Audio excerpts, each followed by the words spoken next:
سلام به همتون، اینجا چنل واطیف فارسیه و امروز میخوایم بررسی کنیم که اگه 100 تا گوریل نر پشت‌نقره‌ای با 10,000 نفر سرباز هخامنشی بجنگن دقیقاً چه اتفاقی میفته. پس بیایید قدم به قدم با همدیگه پیش بریم. گوریل ها موجودات خیلی قدرتمندی هستن که وزنشون تا 180 کیلوگرم میره، اونم فقط با تغذیه از گیاها. و یک گوریل پشت‌نقره‌ای میتونه به راحتی ریشه‌های درخت و از دل خاک بکشه بیرون. قدرت آرواره‌هاشون هم به 1300 PSI میرسه، یعنی کافی آرواره‌هاشون رو تو هم چفت کنن تا تمام استخونامون متلاشی بشه. ولی ما امروز راجع به آدم‌های عادی حرف نمیزنیم و پای ارتش هخامنشی وسطه. ارتشی که سپاه جاویدش تا زمان مرگشون پیش میرن ولی پاپس نمیکشن. این ارتش شامل تیرکموندارها، نیزه‌دارها و سپردارها و همینطور سوارکارهای خبره هستش. و حالا وقتش رسیده که 100 تا گوریل نر پشت‌نقره‌ای رو بندازیم جلوی 10,000 نفر ارتش هخامنشی. خیلی خوب، هممون میدونیم که اگه یه گوریل به یک آدم برخورد کنه چه اتفاقی براش میفته و اگه گوریل ها دستشون برسه به این سربازها تیکه پارهشون میکنن. منتها مشکل اصلی که وجود داره فاصله گوریل ها با ارتش هستش، چون گوریل ها قبل از اینکه حتی بتونن یکی از سربازهاشون رو ببینن، گروه دیدبانی و تیرکموندارها آسمون رو پر از تیر میکنن و مثل دونه های بارون روی سرشون فرود میاد. و چون گوریل ها هیچ زره و تاکتیکی ندارن، حتی یک دونه از این تیرها میتونه یکیشون رو از پا در بیاره. پس کلا این سناریو رو بیخیال شید، چون شکست خوردن گوریل ها کاملا توش مشخصه و اصلا عادلانه نیست. و ما برای عادلانه کردنش میایم این 100 تا گوریل رو یهویی وسط این ارتش اسپان میکنیم. درست حد زدید،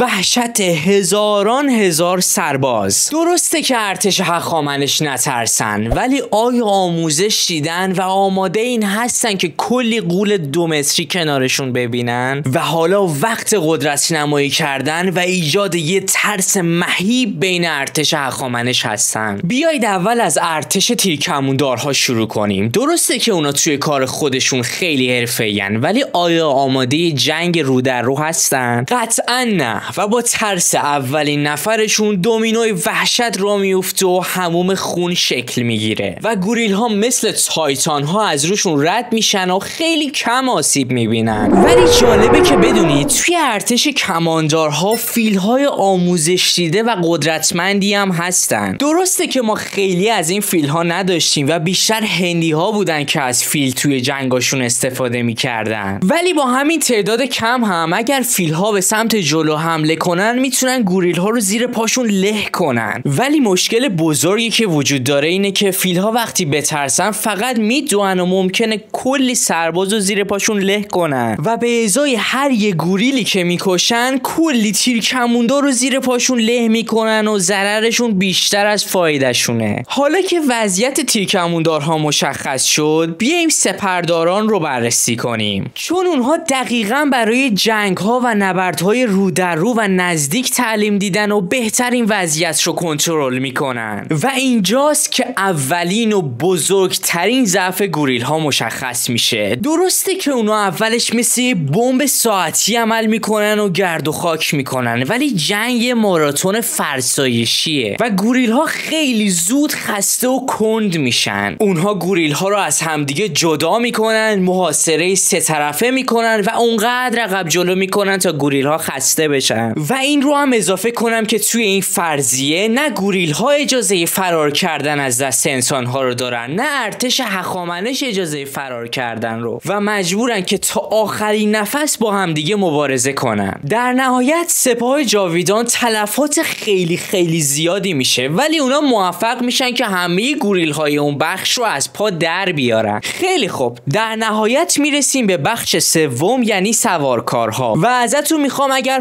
پاپ کورن دارین لم بدین و خیلی با آرامش ادامه ویدیو رو ببینید، چون قراره که یک رزم واقعی داشته باشیم توی این بخش. سوارکارها آدم‌های با تجربه‌ای هستن که توی کلی جنگ شرکت کردن و قرار نیستش مثل تیرکموندارها و نیزه‌دارها به راحتی آرایششون بشکنه و به هم بریزن و با حرکات تاکتیکی با نیزه‌های بلندشون به گوریل‌ها ضربه میزنن و از کنارشون رد میشن، چون اگه گوریل‌ها بتونن بگیرنشون با یه مشت محکم اسبشون رو به زمین میزنن و باعث ترسیدن اسب‌های دیگه و در مجموع هرج و مرج میشن. و همینطور دلیل دیگه‌ای که وجود داره اینه که تعداد سوارکارها اونقدر زیاد نیست و هر کدومشون خیلی ارزش جنگی بالایی دارن و باید تا جایی که میشه حفظ بشن و اینجاست که قدرت بسیار زیاد نوازندگان نظامی به چشم میاد. افرادی که صدای طبل و دغلشون انقدر زیاده که به ارتش نظم میده و چون گوریل ها حیوانات جنگلی هستن در طبیعت با صداهای بلند و ناگهانی آشنا هستن، اما نه صداهایی که موجوار، ریتمدار و پی در پی توی گوششون بخوره. صدای طبل وقتی روی زمین پخش بشه برای حیواناتی که بدنشون پر از عضله است مثل لرزه های درونی عمل میکنه. با هر ضربه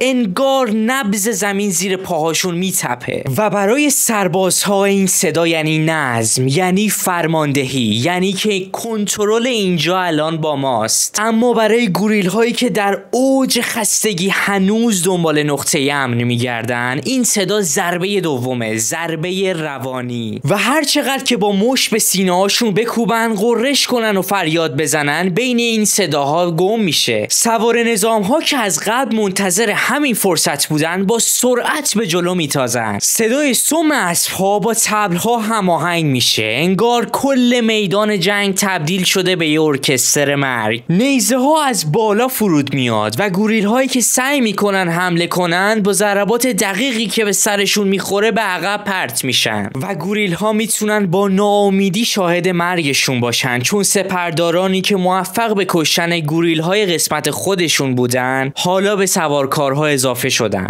و خشم و قدرت گوریل ها توی این نبرد تموم میشه و این ارتش هخامنشی هستن که برنده این نبرد میشن. اگه تا اینجای ویدیو هم دیدی معلومه که از ویدیو خوشت اومده، پس میتونی با لایک و کامنت ازمون حمایت کنید تا بتونیم ویدیوهای بیشتری براتون بسازیم.